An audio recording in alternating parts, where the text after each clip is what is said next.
Hello students, तो आज हम लोग कोऑर्डिनेट ज्योमेट्री चैप्टर 7 के बारे में पढ़ने वाले हैं। इसमें हमको 2 से 3 चीजें पढ़नी है, जैसे कि हमारा डिस्टेंस फॉर्मूला हो गया, सेक्शन फॉर्मूला हो गया और मिड पॉइंट थ्योरम हो गया। ठीक है, तो ये कुछ चीजें हैं जो हमें इसमें पढ़नी है, जो बहुत ज्यादा इंपॉर्टेंट रहने वाली है। तो आइए सबसे पहले हम सीखते हैं कि डिस्टेंस फॉर्मूला क्या होता है। तो देखिए, डिस्टेंस फॉर्मूला कहां पे यूज होता है? जब भी कभी किन्हीं 2 पॉइंट्स, जैसे कि यहाँ पे 2 पॉइंट्स है ए और बी, इनके बीच की जब डिस्टेंस फाइंड आउट करनी होती है तो हम लोग डिस्टेंस फॉर्मूला का यूज करते हैं। अब इन पे बेस्ड हम लोग बहुत सारे क्वेश्चन लगाते हैं। देखिए, पहले हम ये समझते हैं। मान लीजिए ए पॉइंट के जो कोऑर्डिनेट्स हैं वो x1 y1 है और जो बी के कोऑर्डिनेट्स हैं वो x2 y2 है। तो डिस्टेंस फॉर्मूला क्या हो जाएगा? AB इक्वल्स टू x2 से x1 माइनस कर देंगे प्लस y2 से y1 माइनस कर देंगे और उसको अंडर रूट में रख देंगे। यही हमारा डिस्टेंस फॉर्मूला हो गया। ठीक है, अभी एक एग्जांपल से समझते हैं कि जैसे मान लीजिए हमको कोई 2 पॉइंट गिवन है। मान लीजिए ए का पॉइंट जो गिवन है वो 3,4 और बी का जो पॉइंट है वो गिवन है 7,9। ठीक है, तो इसको हम लिख लेंगे x1 y1 और x2 y2, राइट। तो ए बी हमारा क्या हो जाएगा? Under root x2 minus x1, it means 7 minus 3 whole square plus y2 y1 9 minus 4 whole square. ठीक है, तो ये हो जाएगा 7 माइनस 3 कितना हो जाएगा? 4 का होल स्क्वायर प्लस 9 माइनस 4 यानी कि 5 का होल स्क्वायर। तो ये कितना हो जाएगा? 4 का स्क्वायर 16, 5 का स्क्वायर 25 अंडर रूट के अंदर। तो ये हमारा हो जाएगा अंडर रूट 41। ठीक है, तो ए बी की जो डिस्टेंस है हमारी वो कितनी हो जाएगी? अंडर रूट 41 हो जाएगी। बात समझ आ रही है? तो देखिए, इस तरीके से मान लीजिए हमको बहुत सारे क्वेश्चन गिवन होते हैं। अभी मान लीजिए आपको रेक्टेंगल है, ठीक है, मान लीजिए कोई एक रेक्टेंगल गिवन है। अब आपसे कह रहा है, अब इसके कुछ कोऑर्डिनेट्स गिवन है, सारे कोऑर्डिनेट्स आपको गिवन है और आपसे कह रहा है find the area of the rectangle. तो हम क्या करेंगे? डिस्टेंस फॉर्मूला से हम ये साइड निकाल लेंगे, फिर ये साइड को फाइंड आउट करेंगे। ठीक है ना। फिर फॉर्मूला क्या होता है रेक्टेंगल का? लेंथ इनटू ब्रेड्थ, और एल और बी हम निकाल चुके होंगे और वहां पे वैल्यू पुट करके हम लोग आंसर ले आएंगे। बात समझ आ रही है? तो इस तरीके से कोई भी क्वेश्चन आपका रेक्टेंगल हो गया, पैरेललोग्राम हो गया, ट्राइंगल हो गया, तो ऐसे कोई भी क्वेश्चन होंगे, आप डिस्टेंस फॉर्मूला से उनकी लेंथ ऑफ द साइड्स निकालेंगे और फिर एज इट इज अपने फॉर्मूले में वैल्यू पुट करके एरिया फाइंड आउट कर लेंगे। तो बात समझ आ रही है? अभी नेक्स्ट हम बात करते हैं सेक्शन फॉर्मूला की तरफ। तो देखिए, सेक्शन फॉर्मूला क्या होता है कि मान लीजिए कोई लाइन ए बी है और ए बी को कोई एक पॉइंट, अभी कोई भी पॉइंट हो सकता है कि कोई भी एक पॉइंट उसको m रेशियो n में डिवाइड करती है। जैसे कि मान लीजिए 1:2 हो गया, 5:7 हो गया, तो ये कुछ भी हो सकता है। तो बात समझे? तो इसको m रेशियो n में डिवाइड करता है तो हमको m के कोऑर्डिनेट्स बताने होते हैं। तो हमने लेट कर लिया कि a के पॉइंट x1 y1 है और b के जो कोऑर्डिनेट्स है वो x2 y2 है। तो लेट करा m के जो कोऑर्डिनेट्स हैं वो x और y होंगे। इतनी बात समझ में आ रही है? तो देखिए, फॉर्मूला हम बनाते कैसे हैं। आप हमेशा एक चीज याद रखो कि m के साथ हमेशा 2 वाले टर्म्स होते हैं, जैसे कि x2 और y2, ठीक है, और n के साथ हमेशा 1 वाले होते हैं। m के साथ कौन से होते हैं? 2 वाले टर्म्स होते हैं और n के साथ 1 वाले टर्म होता है। ठीक है, अब इसको दूसरे तरीके से भी फाइंड आउट कर सकते हैं, जैसे कि m x2 plus n y1, m के साथ 2 वाला, n के साथ 1 वाले। ठीक है ना। इस तरीके से हम इसको याद रख सकते हैं। देखिए, फॉर्मूला बनाएंगे m x2 plus n x1। ठीक है, अब x वाले टर्म ले रहे हैं तो दोनों x वाले ही लेंगे। क्या लिखा हमने? m x2 n x1 upon m plus n। ये हो गया हमारे x का जो कोऑर्डिनेट्स है, जो x का पॉइंट है वो ये हो जाएगा। y वाला क्या होगा?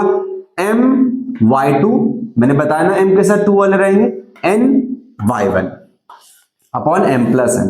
ठीक है, अब इसको एक एग्जांपल से समझते हैं कि मान लीजिए हमको जो पॉइंट्स गिवन है, a के जो पॉइंट्स हैं वो गिवन है 3,4, ठीक है, b के गिवन है 5,8। इसको जो डिवाइड कर रहा है, जो पॉइंट है वो डिवाइड कर रहा है 1:2 में डिवाइड कर रहा है, यानी कि ये m हो जाएगा और ये n हो जाएगा। ठीक है, तो पहला x1 y1 x2 y2। तो हमको इसके कोऑर्डिनेट्स बताने, तो चाहो तो एक साथ भी फाइंड आउट कर सकते हैं या हम अलग अलग भी फाइंड आउट करते हैं, ठीक है। तो देखिए एक साथ ही करते हैं, जैसे कि m के जो कोऑर्डिनेट्स हैं वो x, y हैं, इक्वल्स टू mx2 यानी कि m1 into 5 plus 2 into x1 कितना है 3 अपॉन 1 प्लस 2। सेकेंड में क्या है m यानी कि 1 इंटू y2 कितना है 8 प्लस n है हमारा 2 इंटू y1 कितना है 4 अपॉन 1 प्लस 2, ठीक है। करेंगे 5 1 जा 5, 3 2 जा 6 अपॉन 8 1 जा 8, 4 2 जा 8 अपॉन, ठीक है, 6 5 11 अपॉन 3, 8 8 16 अपॉन 3। तो ये हमारे क्या हो जाएंगे m पॉइंट के कोऑर्डिनेट्स हो जाएंगे। तो बात समझ आई। तो देखिए इस पे बेस्ड एक और भी क्वेश्चन होता है कि जैसे यहां पे हमको गिवन था कि m रेशियो n में डिवाइड हो रहा है तो इसके कोऑर्डिनेट्स बताने हैं। नेक्स्ट क्वेश्चन में क्या होता है, इसके कोऑर्डिनेट्स गिवन होते हैं और हमें m रेशियो n बताना होता है। तो उसको करने का एक सिंपल सा फॉर्मूला क्या होता है, आप m रेशियो n नहीं लेट करेंगे, उसमें आप लेट करेंगे k ratio 1, k ratio 1 let करेंगे। कि मान लीजिए कि कोई भी लाइन है, जैसे इस तरीके से कोई लाइन एक गिवन है AB, उसको कोई पॉइंट है जो कि उसको डिवाइड कर रहा है k रेशियो 1 में डिवाइड कर रहा है, ठीक है। इसके कोऑर्डिनेट्स होंगे, इसके होंगे और इसके होंगे। अब m और n की जगह पे क्या रख देंगे, k रेशियो 1 रख देंगे। बात समझ आ रही। तो उस तरीके के क्वेश्चन को हम ऐसे फाइंड आउट कर लेंगे, ठीक है ना। अभी हम नेक्स्ट टॉपिक की तरफ चलते हैं जो कि मिड पॉइंट थ्योरम होने वाला है। ऑलराइट, तो देखिए मिड पॉइंट में हम समझते हैं कि मान लीजिए कोई भी एक लाइन है जिसका एक मिड पॉइंट है m, ठीक है।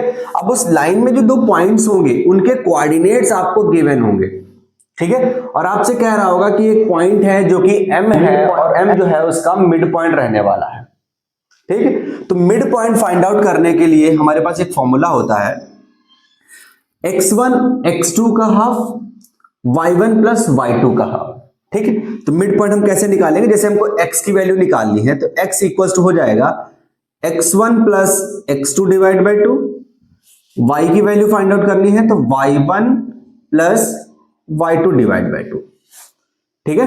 चलिए एक एग्जांपल ले लेते हैं हम कि जैसे मान लीजिए ये पॉइंट है हमारे पास 2,3 और ये है 4,9, ठीक है। तो हम x के पॉइंट निकालेंगे तो x हमारा हो जाएगा x1 x2 है तो 2 प्लस 4 डिवाइड बाई 2, y क्या हो जाएगा हमारा 3 प्लस 9 डिवाइड बाई 2, तो x equals to 4 to 6 divide by 2, y equals to 9 3 12 divide by 2, x equals to 2 1 जा 2 3 जा x इक्वल्स टू 3 हो जाएगा, y इक्वल्स टू 2 1 जा 2 6 जा तो y इक्वल्स टू 6 हो जाएगा। तो हमारे जो मिड पॉइंट m की जो वैल्यू है वो हो जाएगी 3,6। इस तरीके से हम मिड पॉइंट भी फाइंड आउट कर लेते हैं। तो बात समझ आ रही है। तो इस चैप्टर में जो कोऑर्डिनेट ज्योमेट्री में यही तीन चीजें हैं जो कि बहुत ज्यादा इंपॉर्टेंट होने वाली हैं और ये चीजें आपको आनी ही आनी चाहिए। बात समझ आ रही है। पूरा चैप्टर इन्हीं कॉन्सेप्ट पे बेस्ड है। आई होप आपको ये इंफॉर्मेशन बहुत पसंद आई होगी और आपको काफी कुछ सीखने को मिला होगा।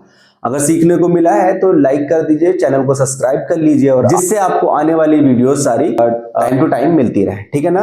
All right, all the best, thank you.